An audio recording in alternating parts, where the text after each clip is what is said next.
এক গরমের দুপুরে আরিয়ান তার দাদুর পুরনো ঘরে একটা ছেঁড়া মানচিত্র খুঁজে পায়। মানচিত্রে লেখা, যে হৃদয়ে সাহস আছে সেই খুঁজে পাবে সূর্যরাজ্য। আরিয়ানের চোখ চকচক করে ওঠে। মিনা, আমাদের একটা অ্যাডভেঞ্চার শুরু করতে হবে।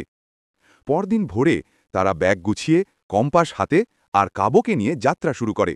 তাদের সামনে গভীর বন, কুয়াশাচ্ছন্ন পাহাড় আর রহস্যে ভরা গুহা। বনের ভেতরে তারা পড়ে এক ফাঁদে, কিন্তু মিনা বলে, ভয় পেও না, প্রতিটি ফাঁদই শেখার সুযোগ। অবশেষে তারা এক বিশাল পাথরের দরজায় পৌঁছায়। দরজায় লেখা, যে ভয় পায় না তার পথ খুলে যায়। আরিয়ান সাহস নিয়ে দরজায় হাত রাখে। দরজা খুলে যায়, আর ভেতর থেকে আলো ঝলমল রাজ্য দেখা যায়। সোনালি গাছ, উড়ন্ত পাথর, ঝলমলে নদী।